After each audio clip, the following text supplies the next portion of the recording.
এটাকে গল্প করা বলে নাকি? তুমি তো আমাদেরকে ঘুরেও তাকাচ্ছ না। আচ্ছা তুই বলো তো, আমি দেখতে কেমন বলতে পারবে? আমাকে দেখে কি তোমার অন্ধ মনে হয়? নিজেকে আরো প্রেজেন্টেবল করতে হবে, তা না হলে তুমি কখনোই রুদ্রকে তোমার হাতের নাগালে আনতে পারবে না। দেখ, ওই মেয়েকে কিন্তু আমার একদম পছন্দ না। আমি না তোকে বলেছি ওর থেকে দূরে থাকবি? আমি ওর কাছে কই গেলাম? ওই তো আমাকে এসে পটানোর চেষ্টা করে। আসামি বলতে পারেন ধরে ফেলেছি। আর সবচেয়ে বড় কথা হচ্ছে আসামি আমার খুব আশেপাশেই আছে। শুধু কিছু ক্লু লাগবে যেন আসামিকে হাত খাওয়াটা পাওয়াতে পারে। রিয়েলি পছন্দ হয়েছে?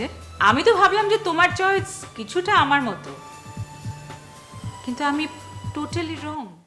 তুমি যদি ওকে স্পর্শ করো তুমি পুরে ছারখার হয়ে যাবে। আগুন মানে? আগুন মানে ও শুধু আগুন না, আগুনের একটা গোলা। তুমি ওকে স্পর্শ করার সাথে সাথে জ্বলে পুড়ে ছারখার হয়ে যাবে। পৃথিবীর কেউ তোমাকে আর খুঁজে পাবে না। কি বলো? আগুনে পুড়ে যাব মানে? শোনো লিসা, তোমাকে একটু জ্ঞান দেই। এই পৃথিবীতে এমন অনেক কিছু আছে যেটা আমাদের জন্য হারাম, আর এমন অনেক কিছুই আমাদের জন্য তৈরি করা আছে যেটা হালাল। সো তোমাকে ডিসাইড করতে হবে তুমি কোনটা চুজ করবে। আর অরণ্য, অরণ্য হচ্ছে আমাদের এই বাড়ির জন্য একটা হারাম। মানে ওর সাথে আমরা কোনো রকম কোনো সম্পর্ক, কোনো কথা, এমনকি কোনো কিছুই শেয়ার করি না। সো তোমাকে আবারও ওয়ার্ন করছি, অরণ্য থেকে দূরে থাকবে। বুঝতে পেরেছো? মানে কি আপু, তোমার এইসব কথার কিচ্ছু আমি বুঝতে পারছি না। আচ্ছা আমি তো বুঝতে পারলাম না, তোমার এত কিছু বুঝতে হবে কেন? আমি তোমাকে যেটা বলেছি সেটা একদম ক্লিয়ার কাট বলেছি। তুমি অরণ্যর সাথে কোনো কথা বলবে না, ওর ছায়া পর্যন্ত দেখবে না। ভালোবাসার কথা তো অনেক দূর কি বাত। আর আমি যেটা বলে যাচ্ছি জাস্ট মাইন্ড ইট।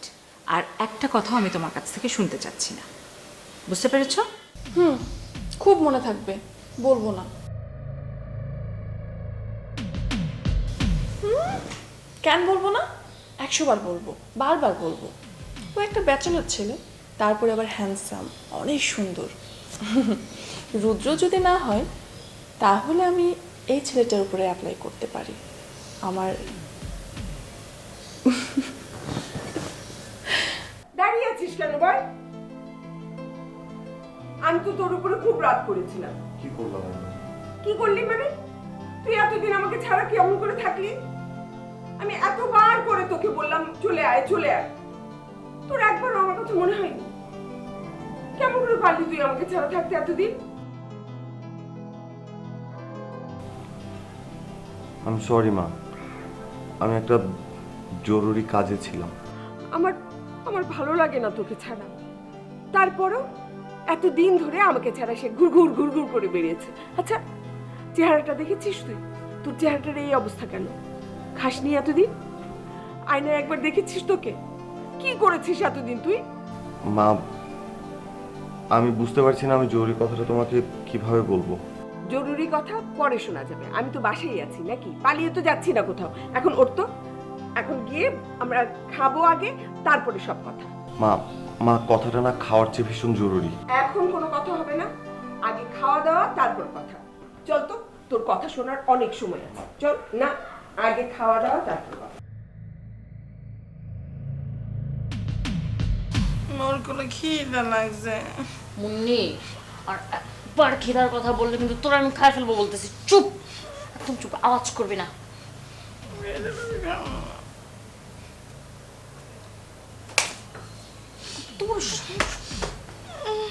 লাগছে না? হ্যাঁ হ্যাঁ, এরপর থেকে খিদা লাগলে ময়রি খাবি। খাইতে মতো খালি এগুলো মন লাগে।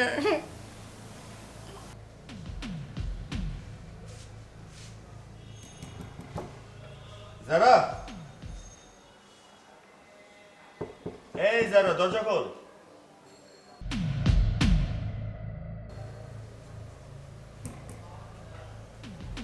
যারা দরজা খোল, তোর দরজা লক কেন? কি করছিস? যারাকে ডাকছিস কেন? তুই তো সর্বনাশ করে ফেলছিলি। কেন যারাকে ডাকলে কি সমস্যা? যারাকে ডাকলে সমস্যা হচ্ছে ওর মাথার তার আবার আগের মতো সবগুলা ছিঁড়ে গেছে। ও খুবই হাইপার অবস্থায় আছে। ডাক্তার বলেছে আগের মতো তাকে টেক কেয়ার করতে হবে, তাকে হাই ডোজ পাওয়ার ওষুধ দেওয়া হয়েছে, ঠিক আছে? সেই জন্য তাকে লক করে রেখেছি, এখন আবার পাগলামি করছে। আচ্ছা বলো তো, নতুন করে আবার কি খেলা শুরু হয়েছে এ ঘরে? ওরা আবার কি শুরু করেছে এখানে? কি আশ্চর্য রুদ্র, কি শুরু করবে? হ্যাঁ, কে চাল চালবে? তুই যারাকে চিনিস না? কত বছর ধরে ও স্পয়েলড মেয়েটা, আমরা কম ঝামেলা পোহাচ্ছি? তুমি কি অ্যাবসার্ড বিহেভ কেন করছো? তুমি জানো না ওই দুইটা কি করে? ওরা ওকে নেশাখোর বানাচ্ছে। কি আশ্চর্য কথাবার্তা! ওরা কেন যারাকে নেশাখোর বানাবে? তুই যারাকে চিনিস না? ও কত বছর ধরে স্পয়েলড, জানিস না তুই কিছুই?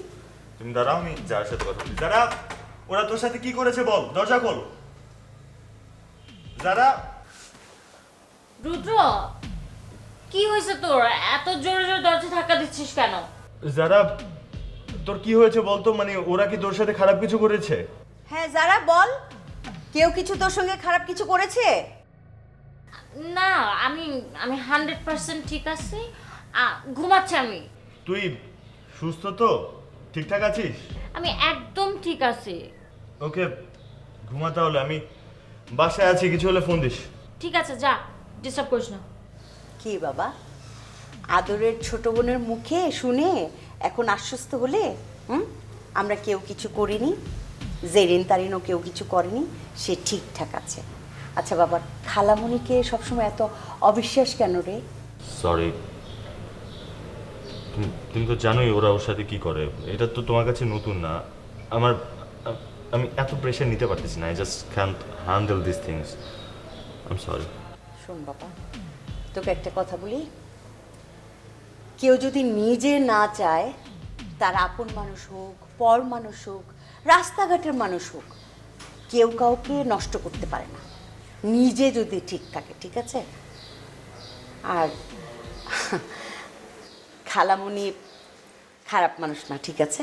এটা মাথায় রাখতে হবে। লক্ষ্মী শোনা বাবা, ঠিক আছে বাবা, শোনা লক্ষ্মী বাবা, যা তুই রেস্ট কর, যা যা।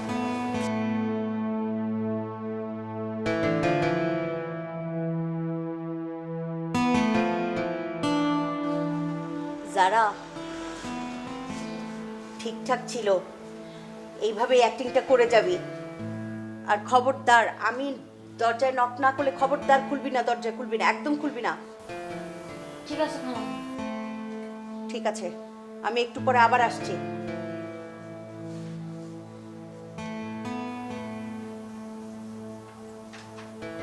এই, অসভ্য কোথাকার। আমার কোনো জিনিস ধরবি না তুই। চুপচাপ বসে থাকতে বসছি না? তুই ঘুমা যা, ঘুমাইলে খিদা কম লাগে। এসি ছাড়া, এসিটা ছাড়লে না ঘুমাইতে একসের মজা লাগে। মুন্নি বারান্দায় নিয়ে দাঁড়া করে রাখবো, বাথরুমে বন্ধ করে রাখবো আমি। আচ্ছা ঘুমাইতে লাগছে, ঘুমাইতে উঠে গেলে একটু বিরিয়ানি খাবো। আমার বাথরুম।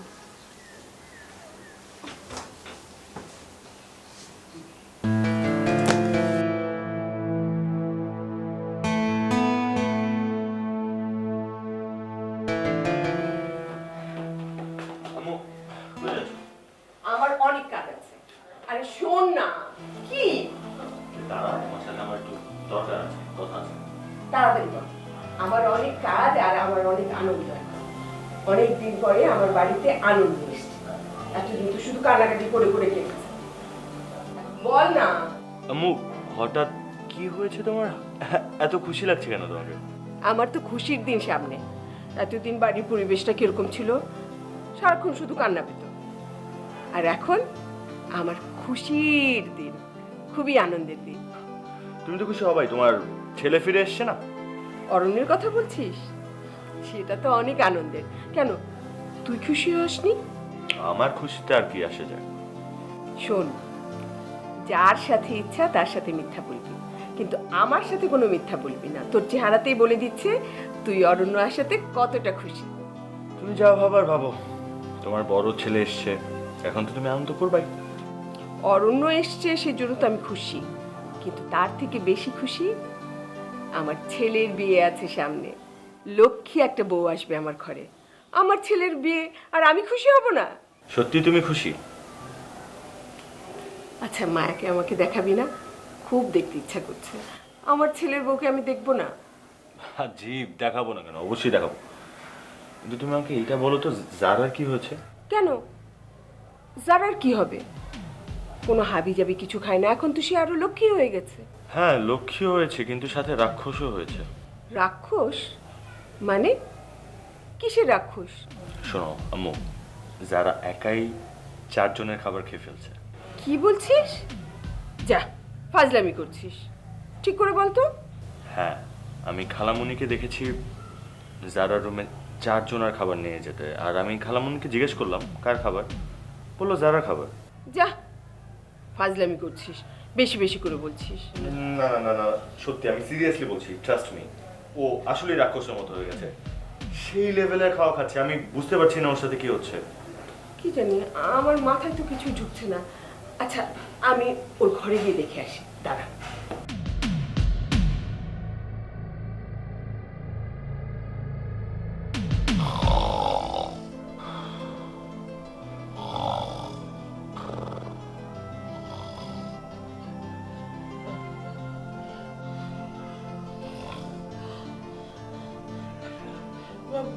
বাবা, বাবা! কি ব্যাপার মুন্নি, তুই এরকম চিল্লাচিল্লি করতেছিস কেন এত রাতের বেলা? হ্যাঁ, তুই যে বাসায় আছিস সেটা কি কেউ জানে? তুই একটা ক্রিমিনাল। বাবারে স্বপ্ন দেখছিলাম। বাবু তোকে ডেকেছে? মুন্নি, তুই কি জানিস কোনো মৃত মানুষকে যদি স্বপ্নে দেখা যায় যে সে ডাকছে, তাহলে যে মানুষটা স্বপ্নে দেখে সে খুব দ্রুত মরে যায়? না, ভয় দেনকা, অত মানে বলাই নাই। আমি কখন ভয় দেখালাম? তুই তো স্বপ্ন দেখেছিস। দেই নাই তো, দেখছি বাবা মোরদারে কাশি বিরিয়ানি খাইতে চাইছে। স্বপ্নেও বিরিয়ানি খাচ্ছিস? এত খাবার খেলে তো এমনি হাতের মতো তুই আরো তাড়াতাড়ি মরে যাবি। কি বিরিয়ানি তো মই খাইতে চাই নাই, বিরিয়ানি বাব্য খাইতে চাইছে। মগদেশে কি কয় জানেন? মগদেশে কয় মরা মানুষ যদি কিছু খাইতে চায়, হ্যালো এই যে খয়রাতি আছে না, হ্যাঁ গো খাওয়ান লাগে। তা আমনা কই শহরে তো খয়রাতি নাই, হ্যাঁ কাম হরেন মরে খাওয়ান। ঠিক আছে, আর শোন, আর একদম চিল্লাচিল্লি করবি না। বাসার সবাই জেগে গেলে কিন্তু আমাদের 2 জনকে ধরে জেলে দিয়ে দিবে। জেলে যাব না, লন মোর আবার ঘুমাই। মোর ঘুম ধরছে।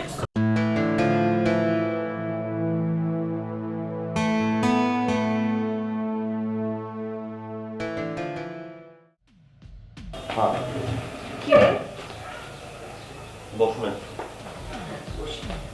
মা, বসো না, তোমার সাথে আমার কথা আছে। সিরিয়াস কিছু? হ্যাঁ মা, কথাটা খুব জরুরি, একটু ঠান্ডা মাথায় শুনতে হবে। মা, রুদ্র যেদিন গুলি খায় সেদিন আমাদের সাদা গাড়িটা নিয়ে কে বের হয়েছিল? সাদা প্রাইভেট কারটা? কিন্তু সাদা প্রাইভেট কারের সাথে রুদ্রর কি সম্পর্ক? বলবো মা, সব বলবো। তার আগে তুমি আমাকে শুধু এতটুকু বলো, তুমি জানো কিছু? আমি তো সেদিন ঘরেই ছিলাম, বের হইনি কোথাও। মনটা যেন কেমন অস্থির অস্থির লাগছিল, এই জন্য আমি ঘরেই ছিলাম। অরণ্য, তুই কিন্তু আমাকে বলেছিলি যে রুদ্র হত্যার সব কিছু না জেনে তুই বাড়িতে ফিরবি না। তার মানে তুই অনেক কিছু জেনেছিস। আমাকে বলবি বাবা, কে রুদ্রকে হত্যার চেষ্টা করেছিল? এখনো পুরোপুরি জানি না মা, কিন্তু চেষ্টা করছি, আর জানতে পারলে আমি সবার আগে তোমাকেই বলবো।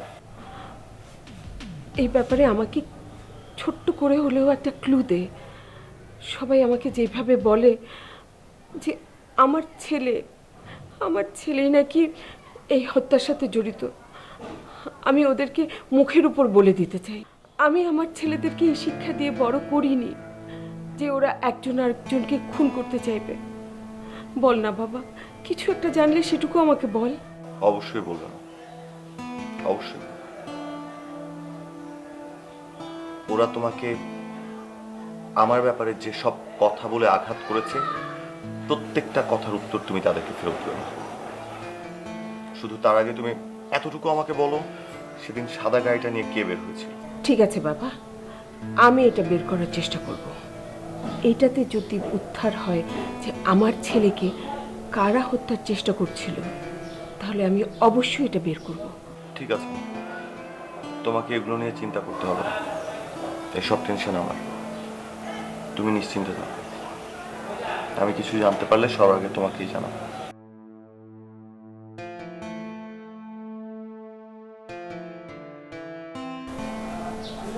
কে কে গাড়িটা নিয়ে বেরিয়েছিল সেদিন? না না, এটা খুঁজে বের করতেই হবে।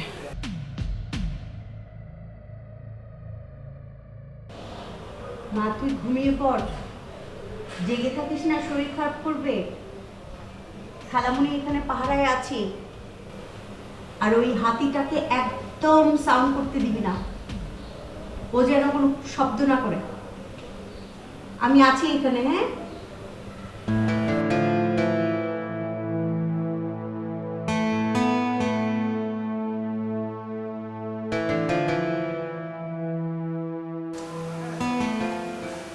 নার্গিস, তুমি? আজকাল তোমাকে এত কম দেখছি, আর আমার দিকে তো তোমার কোনো মনোযোগই নেই। কি নিয়ে এত বেঁচে তুমি বলো তো? আপনার মেয়ের দিকে অনেক বেশি মনোযোগ দিচ্ছি, সেই জন্য আপনার দিকে লক্ষ্য রাখতে পারছি না। তাই বলে ভাববেন না যে আপনি চোখের আড়াল হয়েছেন বলে মনের আড়াল হয়ে গেছেন, সেটা কখনোই ভাববেন না। তোমার এত রোমান্স আমাকে এই বয়সে খুব সারপ্রাইজ করে। আচ্ছা বলো তো, ঠিক একই রকমভাবে কিভাবে আছো তুমি? আপনার প্রতি আমার ভালোবাসা যে এতটুকুনও কমেনি, সেই জন্য একই রকম আছে। আচ্ছা তোমার শরীর এখন কেমন? দুর্বলতা কাটিয়ে উঠেছো? শরীর আছে একরকম, শুধু মাঝে মাঝে মাথাটা একদম চক্কর মারে, ঘুরায়। জানো নার্গিস, আমি তোমার কিডন্যাপারদের ধরার চেষ্টা করছি। পুলিশের সিআইডির সাথে আমি কথা বলেছি। তুমি যদি ওদের একটা বর্ণনা চেহারার মোটামুটি দিতে পারো, তাহলে ওদেরকে ধরা খুব সহজ হবে। কিডন্যাপারদের ধরা কি খুব সহজ? মানে এমন কোনো সিস্টেম আছে যে খুব সহজেই কিডন্যাপার ধরে ফেলা যায়? হ্যাঁ, এখন এসব কোনো ব্যাপারই না। আমাদের প্রশাসন এই ব্যাপারে এখন অনেক রিচ। ও আচ্ছা। আচ্ছা, কিডন্যাপার যদি মরেও যায়, তারপরেও কি ওদেরকে ধরা যায়? মারা যায় মানে? ওই কিডন্যাপারগুলো কি মরে গেছে? না, আমি বললাম আর কি যে অনেক সময় হয় না যে কিডন্যাপাররা রাস্তাঘাটে মারামারি করে, গোলাগুলি হয়, একজন আরেকজনকে শ্যুট করে ফেলে, মারা যায়। ওরকম অবস্থা হলে তো আসলে সেরকম একটা ব্যবস্থা করা উচিত যাতে ওরা বেঁচে থাকে, মারা না যায়। সে ব্যাপারে তোমাকে ভাবতে হবে না। আমি জানি তুমি অনেক হৃদয়বান, কিন্তু কিডন্যাপারদের একটা শাস্তি হওয়া দরকার। ওদেরকে ধরা পড়তেই হবে। বাদ দিন তো, যা হবার হয়ে গেছে সেটা আমার কপালে ছিল, ওসব আমরা ভুলে যাই। নার্গিস, আমি জানি তুমি অনেক ভালো। তুমি আমাকে, আমার বাচ্চাদেরকে যেভাবে আগলে রেখেছো, তাতে বুঝতে পারি তুমি কতটা ভালো। আচ্ছা যারা কি রুমে আছে? হ্যাঁ, যারা ভেতরেই আছে। যাবেন আপনি ভেতরে? হ্যাঁ, ওর সাথে একটু কথা বলবো। না, দরকারটা কি ওর সঙ্গে কথা বলার? দরকার নেই তো কোনো। মানেটা কি? এই যে আপনি কতদিন পর আমার সঙ্গে এত মিষ্টিভাবে কথা বলছেন, আমার কতটা ভালো লাগছে সেটা আপনি জানেন। চলেন না, আমরা একটু ছাদে যাই, তারপর 2 কাপ চা নিয়ে চা খেতে খেতে অনেক সুখ দুঃখের গল্প করব। দেন তুমি মার খাওয়ার জন্য এখানে এসছো? আই থট তুমি মার খাওয়ার ভয় ঘর থেকে পালিয়েছিলে। আচ্ছা, তোকে এই ইনফরমেশনগুলো কে দেয় বলতো? বড় ছেলেকে বিয়ে না দিয়ে ছোট ছেলেকে বিয়ে দিয়ে দিচ্ছে। কেমন একটা মা! তুমিই খালি একবার বলো। আচ্ছা, তুমি কি আমাকে বিয়ের দাওয়াত দিতে এসেছো, নাকি আমাদের মধ্যে আবারও শত্রুতার আগুন জ্বালাতে এসেছো? কোনটা? লিসের কথা বলছো? হ্যাঁ বাবা, না, মাথা থেকে বিয়ের কথা ছেড়ে ফেলে র্যাম্পে হাঁটা উচিত।